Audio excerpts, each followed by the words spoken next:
Message came through at 11:47 p.m., right as I was lying in the dark trying to slow my heartbeat down enough to sleep. It was from my sister. A video. No caption. Just a video.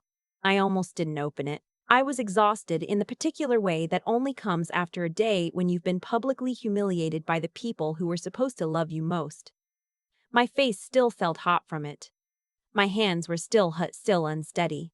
I hadn't eaten since breakfast because my stomach had closed itself off entirely, the way it does when something terrible is still processing in the background. But I opened it. It was me, standing at the front of the conference room at Harwick County General, accepting the Nightingale Award, the hospital's highest honor for nursing excellence. 14 years of work. 14 years of doubles and missed Christmases and patients, whose names I still remember when I can't sleep. The chief of nursing was saying something about my response during the supply shortage last winter, how I'd sourced critical medications through 3 different back channels when the main distributor failed, how I'd kept 6 ventilator patients alive through a week that shouldn't have been survivable. And in the back of the frame, half obscured by the crowd, my mother leaned over to my brother and whispered something. He covered his mouth with his hand. Not to hide a cough. To hide that he was laughing. My sister had filmed it deliberately. She'd zoomed in. I watched it twice. I set my phone face down on the nightstand and stared at the ceiling for a long time. Then I picked the phone back up and watched it a third time, because I needed to be sure I wasn't misreading it. I needed to be sure the exhaustion wasn't making me see something that wasn't there. It was there. I'd spent the morning of the ceremony ironing my scrubs twice because I wanted them to look right. I'd called my mother the week before to make sure she had the date. She'd said, "We'll be there, sweetheart," in that particular voice she uses that I've been confusing for warmth my entire life. They were there. All 4 of them. My mother, my father, my brother Colt, and my sister Dana. Front row, which I'd reserved for them. I'd had the hospital put out name cards. My father had a yawn during the chief's speech. Not a small, polite yawn he tried to conceal. A full, slow, deliberate yawn that he didn't bother covering. I saw it from the podium and lost my place in my own thank you remarks. After, in the hallway, while my colleagues were still celebrating, my mother had looked at the Crystal Award in my hands and said, "They give these out every year, don't they? It's not like it's the Nobel Prize." Then she'd laughed, like it was a joke, like I was being oversensitive for not laughing with her. My father had shaken my hand. Shaken it. Like I was a business acquaintance. Colt had asked when lunch was. I'd held it together. That's the thing about being the responsible one. You get so good at holding it together in public that eventually you can't find the seam anymore, can't find the place to let it out even when you're alone. I set my phone down again. I thought about calling my best friend Phoebe, but it was almost midnight and she had a newborn. I thought about crying but felt too tired even for that. Instead, I lay there and asked myself, for what felt like the 10,000th time in my 31 years, why do I keep expecting them to be different? I should explain something about my family before I go further, because otherwise none of what happened next will make any sense. My father ran Keswick Medical Supplies for 22 years. It was a regional distributor, nothing enormous but steady.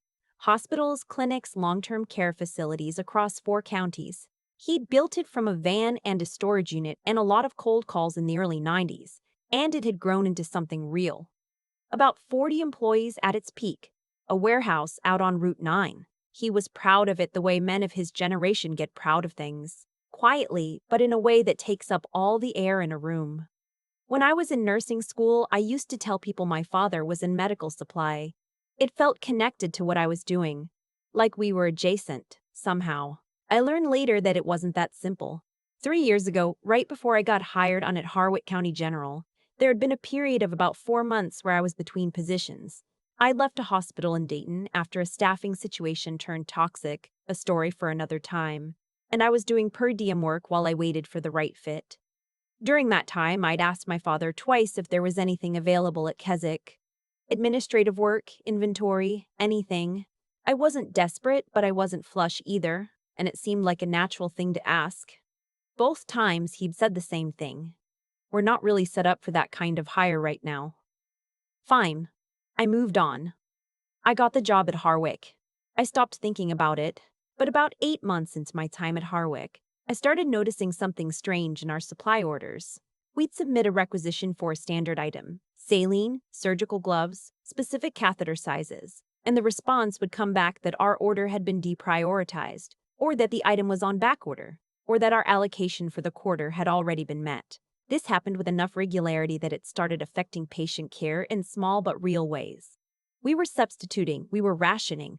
The nurses on my floor started keeping personal stashes of certain supplies in their locker rooms, which is not something you ever want to see. I flagged it to my unit manager. She flagged it up. The answer that came back was that our primary distributor, a company called Meridian Regional Supply, was simply experiencing fulfillment issues. But here's the thing about working in healthcare for over a decade. You develop a feel for when something is an operational problem versus when something is a business problem. Operational problems are random. Business problems have patterns. This had a pattern. The winter supply crisis hit us in February. A respiratory virus was moving through the county. Not COVID, but COVID adjacent in the way it hit the elderly and the immunocompromised. Our ICU was at 112% capacity. We had ventilator patients who needed specific medication protocols, and 3 of the 6 medications involved were either unavailable or severely delayed from Meridian. I'm not going to dramatize what that week was like, because I don't need to. Anyone who has worked a floor during a supply failure during a subs already knows. It's a particular kind of fear. Not the fear of one bad thing happening, but the fear of 100 small decisions cascading into an outcome you can't undo. I spent 4 days making calls. I reached out to a nursing contact in Columbus who connected me to an independent pharmacy compounding network. I found a surplus through a hospital in western Pennsylvania that was coming down off its own surge and had inventory to transfer. I drove 2 hours each way on my day off to pick up a shipment because our logistics were too backed up to send a courier in time. We kept all 6 patients on ventilators. All 6 made it through. That's what the Nightingale Award was for. And somewhere in those 4 days of frantic problem solving, I pulled Meridian's contract file because I was trying to understand what our options were for alternative suppliers. I was looking for the termination clause.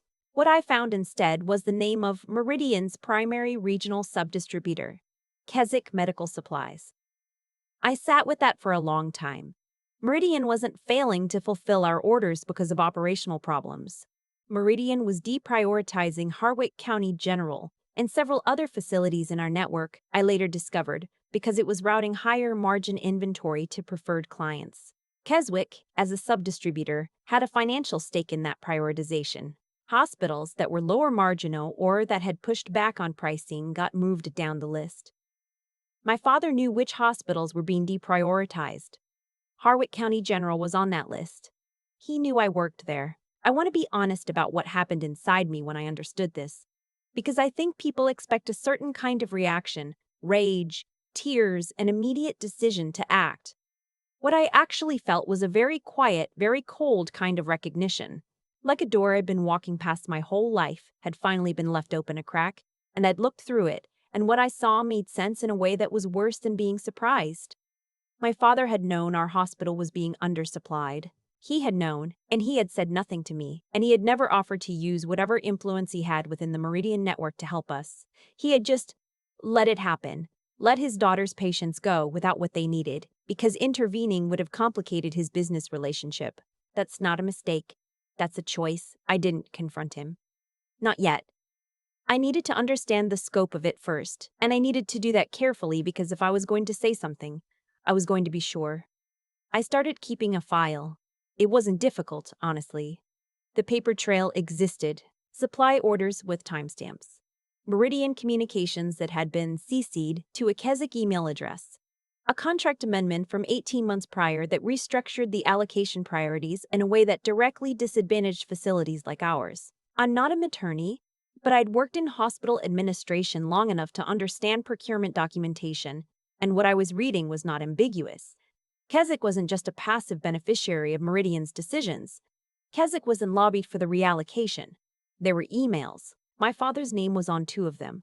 I also found something else. A complaint filed internally at Meridian by one of their own account managers. A woman whose name I won't share because she tried to do the right thing and I don't want her pulled into this any further.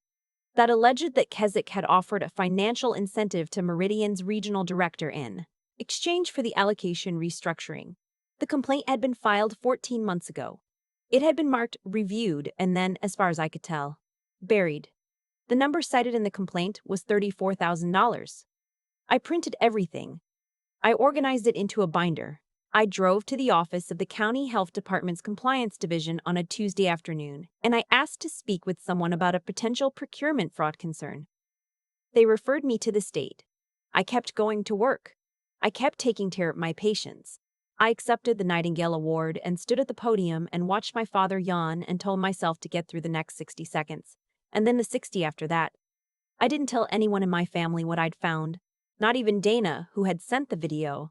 I still don't fully understand why she sent it. I think she wanted me to see what she'd seen. I think in her way, she was trying to tell me something about herself too. The state investigation took 4 months. I was contacted 3 times by an investigator named, well, I'll just say his first name was Patrick, who asked me careful questions and told me very little in return, which I understand is how these things work.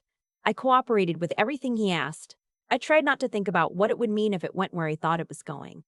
I'm not going to pretend I didn't grieve it, even then. Even before anything was official. There's a particular kind of grief that comes from seeing your parent clearly, not the person you needed them to be, not the person you told yourself they were when the evidence was still ambiguous, but the actual person making actual choices. I'd spent a lot of years making excuses, a lot of years telling myself that my father's coldness was just his personality, that his absences were about work pressure, that the way he treated my choices like they were inconveniences was just generational, was just how he was. He knew his company was helping starve my hospital of supplies during a patient crisis. He knew and he did nothing, and then he came to my award ceremony and yawned. That's who he is. That's who he chose to be. I planted a vegetable garden that spring. Tomatoes, basil, 2 kinds of squash. I don't know why exactly, except that I needed something to tend to, something that would respond to care the way living things are supposed to. I ran a lot. I called Phoebe more than I should have, but she never once made me feel like a burden. I went to therapy, which I'd been putting off for 2 years because I kept telling myself I was fine, and I kept being wrong about that. One Thursday evening in early June, I came home from a shift to find a voicemail from Patrick. He asked me to call back at my earliest convenience. I sat in my car in the driveway for about 10 minutes before I went inside. I won't walk through all of it because some of it is still ongoing and some of it isn't mine to tell. But here's what I know. The state investigation substantiated the complaint. The allocation restructuring had violated terms of Meridian's public health service contracts that carried specific obligations around equitable distribution to licensed care facilities. The financial incentive that Keswick had provided to Meridian's regional director constituted commercial bribery under state law. My father and Colt, who had been involved in the operational side of the Meridian relationship, were both named. There were fines. There were attorneys. There were hearings that I did not attend and am not going to describe in detail because they involved things I only know secondhand. My father called me 11 days after the formal complaint became public record. It was the first time he'd called me, not the other way around, in longer than I could remember. He didn't ask how I was. He didn't say he was sorry. He said, "I hope you understand what you've done to this family." I said, "I hope you understand what you've done to this family." I said, "I hope you understand what you did to my patients." He hung up. My mother called the next day. She cried, which she almost never does, and for a moment I genuinely thought that it was going to be different. That she was going to say something that would change the shape of things. She said, "Your father built that company for 40 years so you kids would have something, and you destroyed it."